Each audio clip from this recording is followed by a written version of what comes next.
ಹೇಳ್ಬೋದು. ಫಸ್ಟ್ ಎಲ್ಲರಿಗೂ ಕಾಣ್ತಿದೆ ಇದು ಡಯಾಗ್ರಾಮು. ಪ್ಲಾಸ್ಟಿಕ್ ಅಂತ ಒಂದು ಭೂಮಿ, ಒಬ್ಬ ವ್ಯಕ್ತಿ ಭೂಮಿ ಮೇಲೆ ಯಾವ ರೀತಿ ಪ್ಲಾಸ್ಟಿಕ್ ನ ಇಟ್ಕೊಂಡಿದ್ದಾರೆ ಅಂತ ಇದು ಚಿತ್ರ. ಹೇಳ್ಬೇಕು ಅಂದ್ರೆ ನಮ್ಗೆ ಪ್ಲಾಸ್ಟಿಕ್ ನಮ್ಗೆ ಗೊತ್ತಿಲ್ದಿರನೆ ತುಂಬಾ ಜನ ಯೂಸ್ ಮಾಡ್ತೀವಿ ಸ್ನೇಹಿತರೆ. ಹೇಗೆ ಅಂತಂದ್ರೆ ಮನೆಯಲ್ಲಿ ಒಂದು ಬಾಟಲ್ ಇರ್ಬೋದು, ಮತ್ತೆ ನಾವೆಲ್ಲಾದ್ರೂ ಮ್ಯಾರೇಜ್ಗೆ ಫಂಕ್ಷನ್ಸ್ಗೆಲ್ಲ ಹೋಗ್ಬೇಕಾದ್ರೆ ಪ್ಲಾಸ್ಟಿಕ್ ನ ಯೂಸ್ ಮಾಡ್ತೀವಿ. ಬಟ್ ಅದರಿಂದ ನಮ್ಗೆ ಎಷ್ಟು ತೊಂದರೆ ಆಗುತ್ತೆ ಅಂತ ನಮ್ಗೆ ಯಾರಿಗೂ ಗೊತ್ತಿಲ್ಲ. ಹೇಳ್ಬೇಕು ಅಂತ ಅಂದ್ರೆ, ನಿಜ ಹೇಳ್ಬೇಕು ಅಂದ್ರೆ ನಾವು ಜಸ್ಟ್ ನಮ್ಗೆ ಯೂಸ್ ಆಗುತ್ತೆ ಅಂತ ಯೂಸ್ ಮಾಡ್ತೀವಿ. ಅದೇ ತರ ನಮ್ಗೆ ತೊಂದರೆ ಆಗ್ಬೇಕಾದ್ರೆ ಅದರಿಂದ ನಮ್ಗೆ ಏನ್ ಎಫೆಕ್ಟ್ಸ್ ಆಗುತ್ತೆ ಅಂತ ನಾವೇನ್ ಮಾಡ್ಬೇಕಾಗುತ್ತೆ, ಪ್ಲಾಸ್ಟಿಕ್ ನ ಅವಾಯ್ಡ್ ಮಾಡ್ಬೇಕಾಗುತ್ತೆ.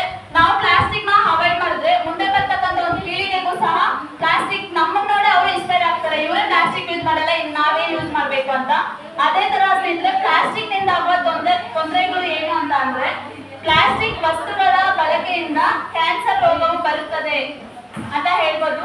ನಾವೆಲ್ಲ ಪ್ಲಾಸ್ಟಿಕ್ ಯೂಸ್ ಮಾಡ್ತೀವಿ, ನಾವು ಅನ್ಕೊಳ್ತೀವಿ ನಮ್ಗೇನು ಕಾಯಿಲೆ ಬರಲ್ಲ ಅಲ್ಲ ಅಂತ. ನಿಜ ಹೇಳ್ಬೇಕಂದ್ರೆ ನಮ್ಗೆ ತುಂಬಾ ಕ್ಯಾನ್ಸರ್ ಬರುತ್ತೆ. ಬಟ್ ನಾವ್ ಅದೇನ್ ಮಾಡ್ಬೇಕು, ಯುವ ಜನರಿಗೆ ಅರಿವನ್ನು ಮೂಡಿಸ್ಬೇಕಾಗುತ್ತೆ. ಅದೇ ತರ ಪ್ಲಾಸ್ಟಿಕ್ ನ ಸೃಷ್ಟಿ ಮತ್ತು ಮರುಬಳಕೆ ಎರಡೂ ಉತ್ಪಾದಿಸುತ್ತದೆ ಸ್ನೇಹಿತರೆ. ನಿಜ ಹೇಳ್ಬೇಕು ಅಂದ್ರೆ ಸೃಷ್ಟಿ ಮರುಬಳಕೆ, ನಾವು ಈಗ ಯೂಸ್ ಮಾಡ್ತೀವಿ ಪ್ರತಿಯೊಬ್ಬರು ಪ್ಲಾಸ್ಟಿಕ್ ನ, ಅದು ತಗೊಂಡೋಗಿ ಕೃಷಿಗೆ ಅದಕ್ಕೆ ಚೆಲ್ತೀವಿ. ಅದನ್ನ ಮತ್ತೆ ಮರುಬಳಕೆ ಹೇಗ್ ಮಾಡ್ಬೇಕು ಅಂತಂದ್ರೆ, ಮತ್ತೆ ಅದನ್ನ ರೀಯುಟಿಲೈಸ್ ಮಾಡ್ಕೋಬೇಕು. ಯುಟಿಲೈಸ್ ಮಾಡ್ಕೊಂಡು ನಾವೇನ್ ಮಾಡ್ಬೇಕಾಗುತ್ತೆ, ಯೂಸ್ ಮಾಡಿದ್ರೆ ನಮಗೂ ತುಂಬಾ ಅದರಿಂದ ಅನುಕೂಲಗಳಾಗುತ್ತೆ ಅಂತ ಹೇಳ್ಬೋದು.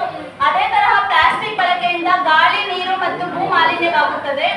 ನಾವು ಹೇಳ್ಬೇಕು ಅಂತಂದ್ರೆ, ಭೂ ಮಾಲಿನ್ಯದ ಮುಖಾಂತರ ಪ್ಲಾಸ್ಟಿಕ್ ಏನಾಗುತ್ತೆ, ಗಾಳಿ ಹೋಗಿ ನೀರು ಬಂದು ನಾವು ಅದನ್ನ ಯುಟಿಲೈಸ್ ಮಾಡಿ ನಮಗೆ ಬರಬಾರ್ದಂತಹ ರೋಗಗಳು ಬರುತ್ತೆ ಅಂತ ಹೇಳ್ಬೋದು. ಮತ್ತೆ ಇನ್ನೊಂದು, ಪ್ಲಾಸ್ಟಿಕ್ ಇಂದ ಭೂಮಿಯ ಫಲವತ್ತತೆಯನ್ನು ಕಳೆದುಕೊಳ್ಳುತ್ತದೆ ಸ್ನೇಹಿತರೆ. ನಾವೆಲ್ಲ ಪ್ಲಾಸ್ಟಿಕ್ ಯೂಸ್ ಮಾಡಿ ಏನ್ ಮಾಡ್ತೀವಿ, ಒಂದು ಕೃಷಿಗೆ ಹಾಕ್ತಿವಿ. ಆ ಕೃಷಿಯಿಂದ ಏನಾಗುತ್ತೆ, ನಮ್ಗೆ ತೊಂದರೆ ಆಗುತ್ತೆ. ತೊಂದರೆ ಆಗೋದ್ರ ಮುಖಾಂತರ ಒಂದು ರೈತ ಆಗ್ಬೋದು, ಮತ್ತೆ ಅದರಲ್ಲಿ ಒಂದು ಕ್ರಿಮಿಕೀಟಗಳು ಇರುತ್ತೆ ಕೃಷಿಯಲ್ಲಿ. ಆ ಕ್ರಿಮಿಕೀಟಗಳು ತೊಂದರೆ ಆಗಿ ಅವ್ರನ್ನ ಏನ್ ಮಾಡ್ತೀವಿ, ನಾಶ ಮಾಡ್ತೀವಿ.